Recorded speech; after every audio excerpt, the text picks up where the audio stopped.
bentuk pembelaan Allah, tiba-tiba Allah membolak-balikan hati orang itu. Dan buat Allah membolak-balikan hati itu lebih ringan dari kita membolak-balikan telapak tangan. Ada yang susah bolak-balik telapak tangan? Susah nggak ada kan ya? Gampang banget kan? Segampang itulah, bahkan lebih dari itu buat Allah untuk yuqallibul qulub, membolak-balikan hati. Tangan kita gampang banget nih. Jadi nggak ada yang di mata Allah atau dalam persepsi Allah ada hati yang kayaknya nih susah banget nih dibolak-balik. Jadi kamu mending nggak usah ke situ lagi deh. Saya juga kewalahan ngebolak-balik hati dia. Enggak, mudah. Terus kenapa ada yang dibiarkan, ada yang dibalikan hatinya? Karena ada yang pantas, ada yang tidak pantas. Jika kita sudah punya kepantasan, Allah akan balikan hati kita kepada kebaikan.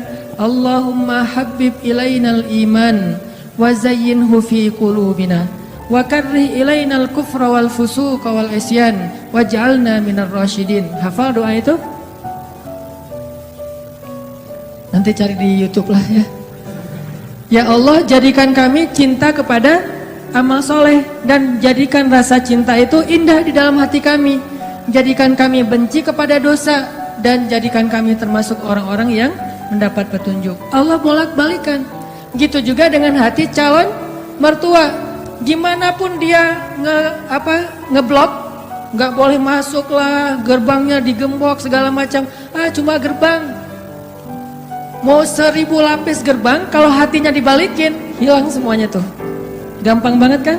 Buktinya malam ini nih. Allah membolak-balikan hati kita.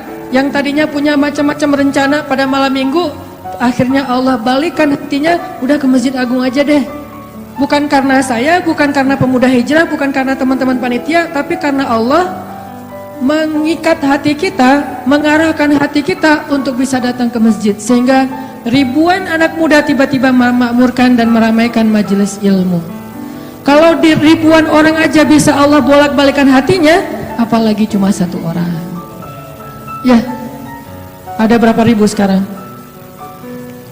15.000 lebih nih. Masjid Agung ini daya tampungnya berapa? 10.000 ya, sampai keluar. Berarti sekitar 20.000. Ini benar-benar sesuai dengan yang dulu banget saya harapin 2 tahun yang lalu, bisa ngalahin Tomorrowland. Minimal DWP lah ya. Bisa ngalahin DWP atau kalau bisa Tomorrowland. Saya pernah kemarin tuh acara taklim di Pekanbaru, An-Nur, yang datang sekitar 25.000 anak muda depan masjid penuh.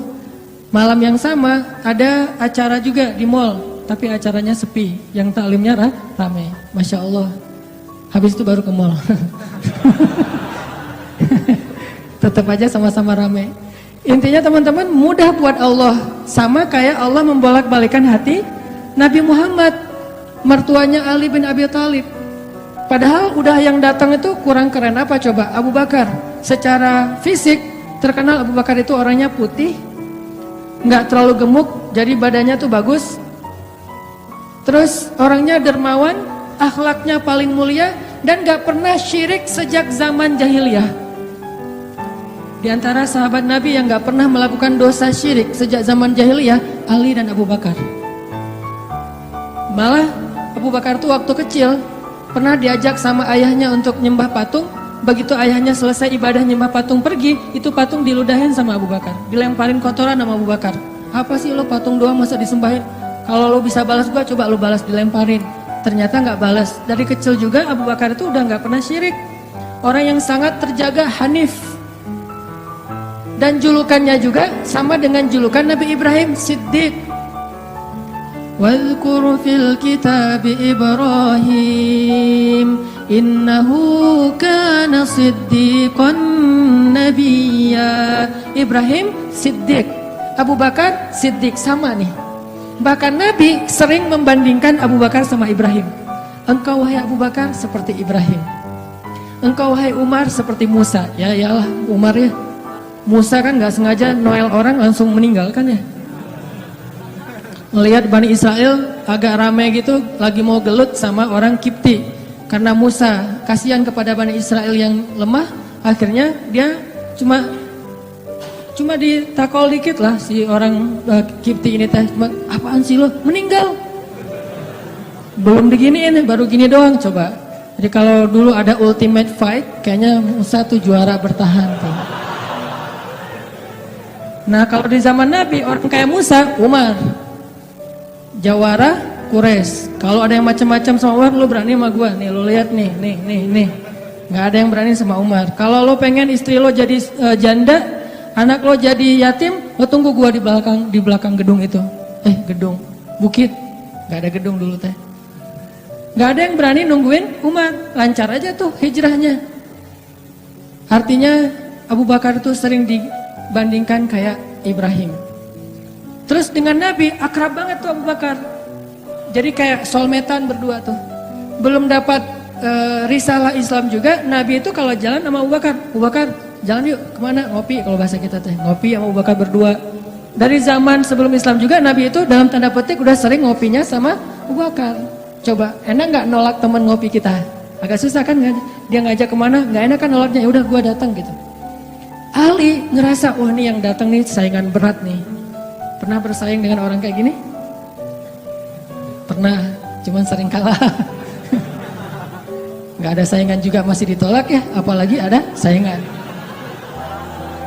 Nah itu mah saya banget, bukan teman-teman. Udah biasa ditolak, pada akhirnya diterima juga. Karena saya nggak mau menyerah. Datang Abu Bakar mau ngelamar Fatimah. Ali pas tahu berita itu, ya udahlah berarti pupus harapan. Hashtagnya berhenti aja. Udah nggak bisa ngapa-ngapain.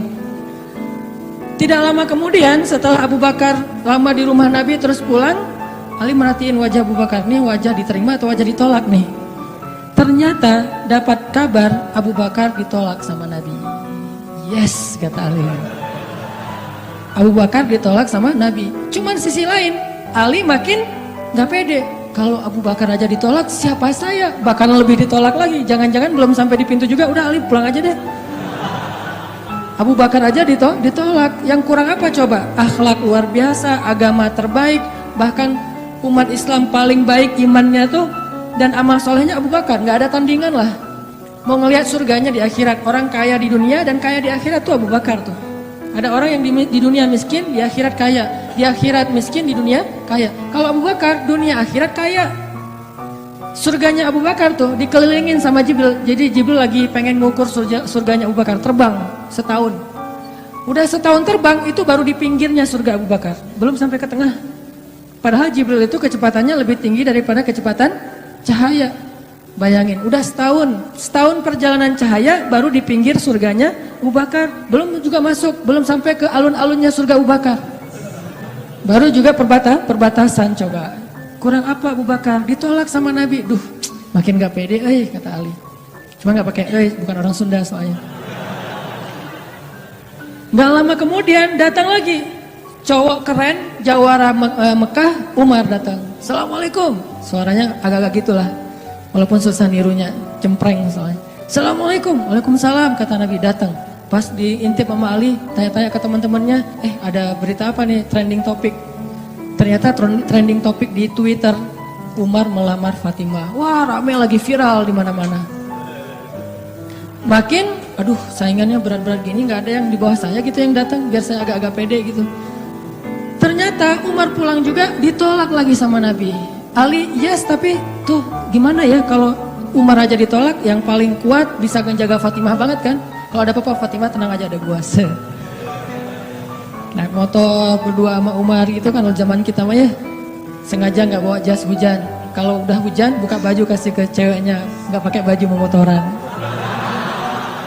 Cowok banget lah itu mah ya. Pulang-pulang sampai ke rumah minum antangin. Umar tuh jawarannya. Nabi kan pasti tenang banget ngasih anak ke orang kayak Umar. Keluar dia singa, di dalam dia kucing Anggora. Maksudnya apa? Dia tuh nggak pernah kasar sama istrinya, walaupun dia keras kepada musuhnya. Kalau dimarahin istrinya, diem aja. Udah selesai dimarahin, udah. Ya udah pergi nyari teman. Mau curhat habis dimarahin istri, pergi ke rumah Nabi. Pas di depan rumah Nabi kedengaran dari dalam, Nabi juga lagi dimarahin istrinya. Nabi juga diam aja. Ini teladan orang-orang soleh. Jadi yang keren tuh bukan yang gampang marahin istri, tapi yang gampang dimarahin istri. Setuju yang di atas? Cowok keren itu bukan yang gampang marahin istri, tapi yang gampang dimarahin istri. Bah, ya mah. Di dalam rumah tuh, ya mah. Di luar, apa lo? Itu cowok keren tuh. Pas Nabi keluar, ada Umar. Ya Rasulullah, Umar gak mau ngebahas, gak mau komen lah. Daripada komentar di blog kan, diam aja deh gitu. Udah selesai jalan sama Umar. Umar nanya, ya Rasul, saya tadi habis dimarahin istri. Mau ngajak Rasul ngopi, curhat, Nabi juga lagi dimarahin. Kata Nabi, bagaimanapun dialah yang mengurus rumah. Dia yang mengurus aku, keluargaku. Nabi nyebutin kebaikan-kebaikan istri. Gak mau nyebutin, dasar emang perempuan emang kayak gitu ya. Saya tuh Nabi loh, masa Nabi dimarahin? Kamu paham gak sih perasaan aku? Gitu. Gak, Nabi gak ngomong kayak gitu. Nabi cuma membicarakan kebaikan istrinya. Umar yang datang ditolak. Akhirnya Ali udahlah, mau kayak gini mah kayaknya udah gak mungkin deh. Abu Bakar ditolak, Umar ditolak, berarti ada standar di atas mereka berdua. Yang kaya raya ditolak, yang paling eksis berpengaruh, jawara ditolak. Nah saya nggak punya dua-duanya, masih kecil soalnya. Nanti kalau dia udah dewasa, Ali emang jawara juga tuh. Malah gladiatornya Nabi kan, ketika orang nggak berani menantang seorang musuh, Ali yang berani. Saya Rasulullah, Ali itu. Akhirnya Ali diam-diam aja, udah nggak mau ngebahas lagi tentang Fatimah. Udah aja tutup bab tentang Fatimah. Sekarang yang lain aja deh. Tapi teman-temannya ngegojlokin terus. Ali. Kalau bahasa kita jomblo gitu. Dibully terus. Ustadz posting bully. Teman ngomong ngebully. Pokoknya bully nasional aja. Karena dibully-bully terus, akhirnya Ali memberanikan diri. Ya udah datang deh bertamu. Pokoknya malam ini diterima, ditolak. Walaupun kemungkinan besar ditolak, saya harus datang dulu nih sama Nabi. Beraniin diri, gak usah majang mikir. Datang. Assalamualaikum, waalaikumsalam. Ali masuk. Ada Nabi kan senang banget sama Ali ya. Kesayangan Nabi banget lah pokoknya Ali tuh. Duduk, ada apa Ali? Enggak, cuma pengen silaturahim. Enggak ngomong apa-apa coba. Cuma pengen silaturahim. Nabi sehat, mau diambil air hangat. Oh, pokoknya gitu-gitu aja. Ali ada apa? Enggak ada apa-apa ya Rasulullah, cuma kangen aja pengen duduk sama Nabi. Kayak gitu aja terus. Lama-lama Nabi kan paham. Dan Allah yang kasih wahyu. Ali, kamu gimana sama Fatimah? Langsung Fatimah. Kebayang gak sih perasaan kita tuh sama orang yang kita kayak udah ngeklik banget, udah habis-habisan, pokoknya kalau gak dia saya mending gak usah nikah deh, gitu ya. Kalau gak dia mending saya jomblo aja seumur hidup. Kalau gak dia mending saya bunuh diri aja. Udah gitu bunuh dirinya gak mati lagi, kesangkut di tiang listrik. Ali itu udah hatinya tuh udah kena banget sama Fatimah, dan itu karena Allah yang mengikat hati mereka berdua. Pas Nabi bilang gitu, Ali langsung curhat. Ya Rasul, ya saya pengen, tapi saya nggak punya apa-apa. Kata Rasul, kamu punya apa?